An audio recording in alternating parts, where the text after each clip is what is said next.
कुरुक्षेत्रे समवेता युयुत्सव मामका नाम पांडवाश्चैव किम कुर्वत तन्मय। हे केशव, मेरा रथ कौरव सेना की ओर ले चलिए। मैं ये देखना चाहता हूँ कि इस कुरुक्षेत्र में कौन कौन युद्ध की नियति से उपस्थित है। इसकी क्या आवश्यकता है भारत और रणभूमि में। ये तो मैं भी जानता हूँ, किंतु एक बार देख लेना चाहता हूँ। मैं तो तुम्हारा साथी हूँ, चलो जैसा तुम कहो।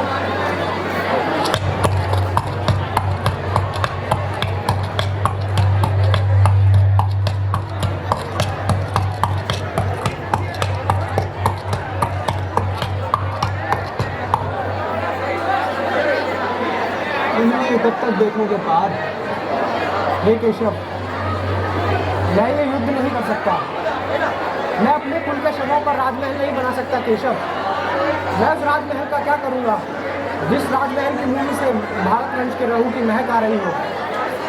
वेपतुक्षे शरीरे में रोमहर्षश जायते गांडीवम संशस्त्रे अथवा का कचेव परियद्धते।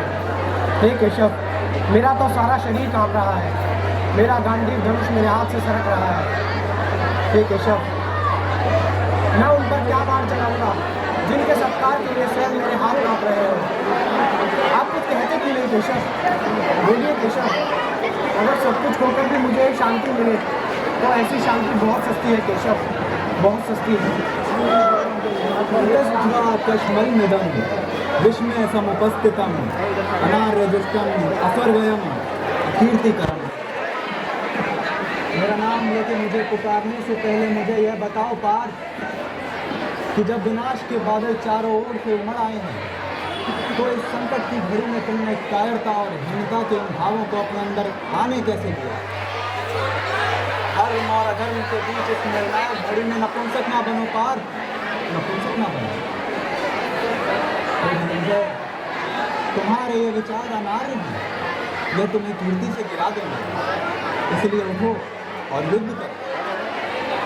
हे केशव, मैं तो ये भी नहीं जानता कि इस युद्ध में विजय श्रेष्ठ है या पराजय।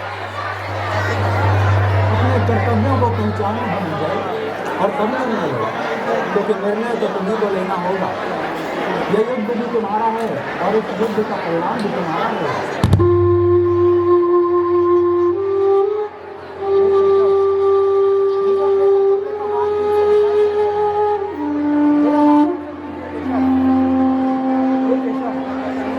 आत्मा के भी सारथी बन जाइए, क्योंकि अब पूरी सृष्टि में नहीं कर सकता केशव। ना योग से गोविंदम, ना योग से गोविंदम, ना योग से गोविंदम। अशोच्यानां अशोचस्तवं प्रज्ञावादांश्च भाषसे गतासुनिश्च नाम शोचन्ति खण्डते। ज्ञानी ना तो जाने वालों का शोक करते हैं और ना ही उनका जो कि नहीं गया। तुम्हारी शैलियों तो ज्ञानियों जैसी नहीं है, किंतु बातें तो मूर्खों जैसी कर रहे हैं। तुम इस बात को समझो पार कि जीवन का मूल तत्व शरीर नहीं आत्मा है। आत्मा इस शरीर को त्याग कर दूसरा शरीर उठा लेती है।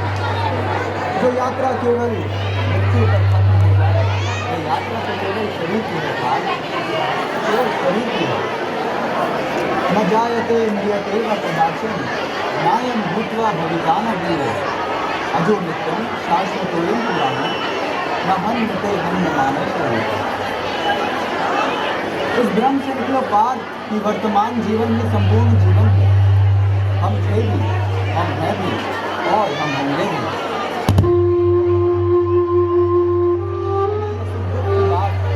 तो यह तो ऋतुओं की तरह आती जाती रहती है।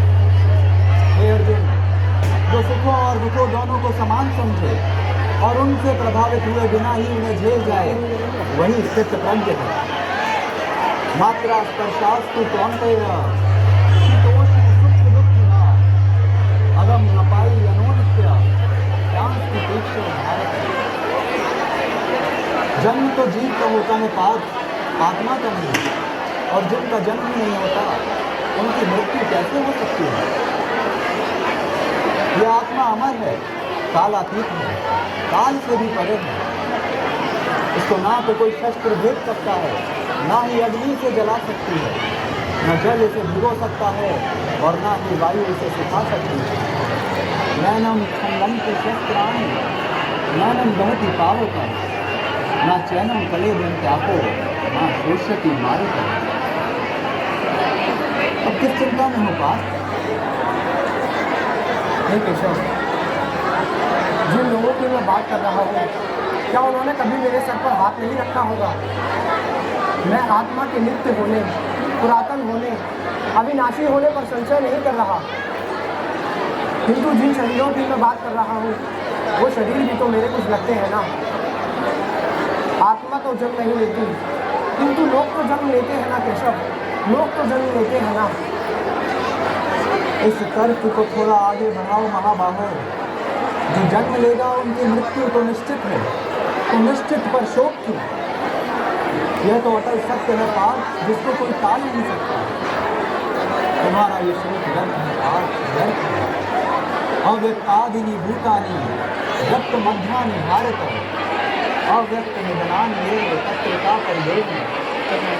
कर्म में अपना व्यक्तिगत हित मिला लोगे तो वह कर्म दूषित और अशुद्ध हो जाएगा। केवल कर्म करो पार्थ। कर्म तो अपने आप में ही पुण्य है, कर्म अपने आप में ही अपना फल भी है। निष्काम कर्म के मार्ग पर चलो, कर्तव्य पालन के मार्ग पर चलकर तो मृत्यु भी कल्याणकारी हो जाती है। केवल कर्म करो, क्योंकि कर्म फल तो तुम्हारे वश। दुर्भूम माते संगो सत्व कर्मणि। परंतु निष्काम कर्म कैसे संभव है वासुदेव? फल का ज्ञान ही तो कर्म करवाता है, और यदि दृष्टि फल से ही हट जाए तो कोई कर्म करेगा ही नहीं। कोई कर्म इसलिए करेगा पार्थ, क्योंकि कर्म के बिना तो जीवन व्यापन करना संभव ही नहीं। कुछ तो करोगे, या भूखे को भोजन करवाओगे या नहीं करवाओगे, या भोजन करोगे या नहीं करोगे, या युद्ध करोगे या नहीं करोगे। तुम्हारे पास तो केवल यही विकल्प है धनंजय कि तुम क्या करो और क्या ना करो। परंतु परिणाम तुम्हारे वश में नहीं है पार्थ। तुम तो केवल अपने कर्तव्य का पालन करो, अपने धर्म का पालन करो। हे कौन्तेय, इस मोह का त्याग करो, यह मोह तुम्हारा पतन कर रहा है। ध्यायतो विषयानुपुंसा संगते शूप जायते संगात संजायते कामः कामात् क्रोधो विजायते। कामात् भवति सम्मोह सम्मोहात् स्मृति विभ्रम स्मृति भ्रंशात् बुद्धिनाशो बुद्धिनाशात् प्रणश्यति। हे पार्थ, जब मनुष्य किसी विषय के बारे में सोचता है तो उसके प्रति लगाव बढ़ जाता है। इस लगाव से काम का जन्म होता है, और जब उस काम की पूर्ति नहीं होती तो क्रोध उत्पन्न होता है। क्रोध के उत्पन्न हो जाने से विषय के प्रति लगाव और बढ़ जाता है, और विषय के प्रति लगाव बढ़ने से सोचने की शक्ति भटक जाती है पार्थ। सोचने की शक्ति जब भटक जाती है तो मोह उत्पन्न होता है और बुद्धि का नाश हो जाता है।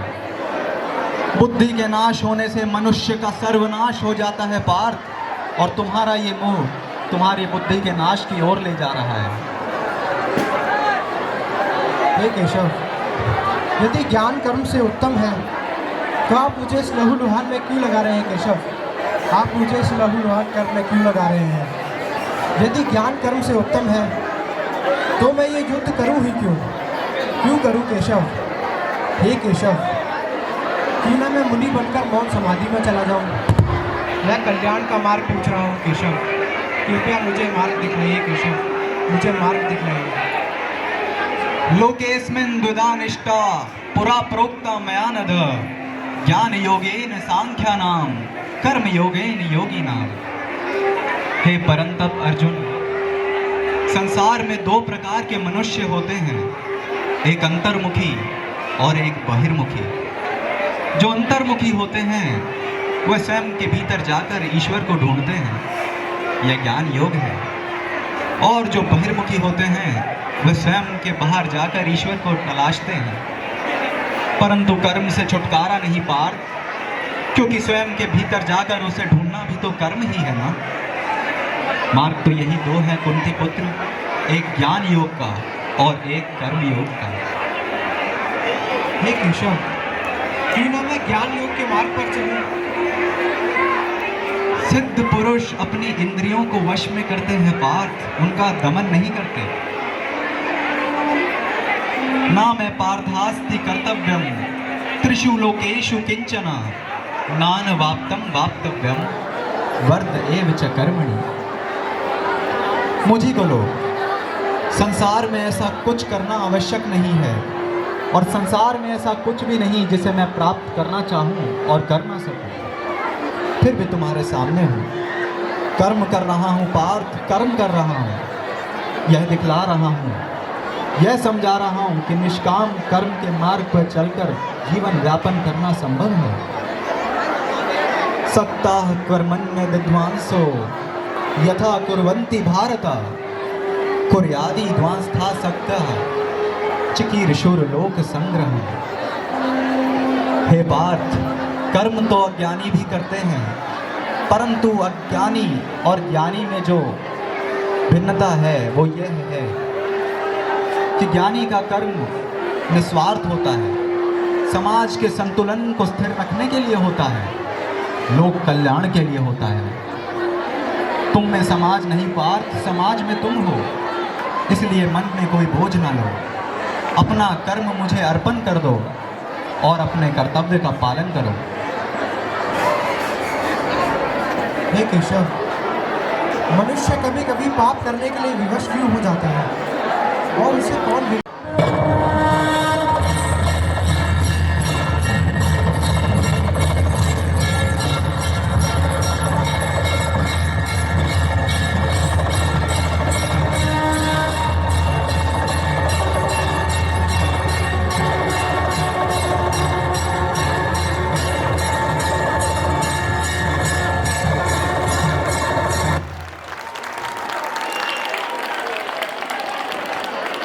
केशव, आपके कभी ना देखे जाने वाले इस दिव्य रूप से मैं हर्षित हो रहा हूँ।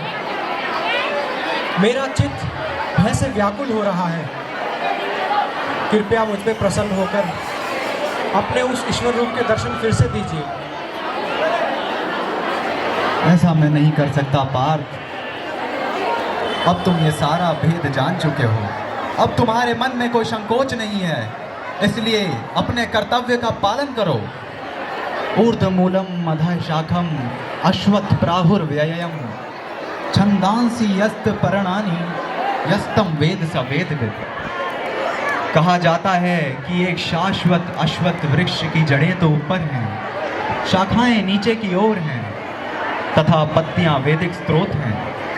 रजो, तमो और सत्व तीनों गुणों से पोषित इस वृक्ष का ना तो कोई आदि है और ना ही कोई अंत है, परंतु मनुष्य वैराग्य की कुल्हाड़ी लिए इस वृक्ष को काटकर वहां तक पहुंच सकता है जहां से फिर कभी जाना आवश्यक ही ना हो। और हे बात, वैराग्य निहित स्वार्थ के त्याग का नाम है। उद्धरेदात्मनात्मानं नात्मानं वसाद्यते आत्मैव ह्यात्मनो बंधुरात्मैव रिपुरात्मनः। मनुष्य का ये कर्तव्य है कि वह स्वयं ही अपना उद्धार करे और अपना पतन ना होने दे।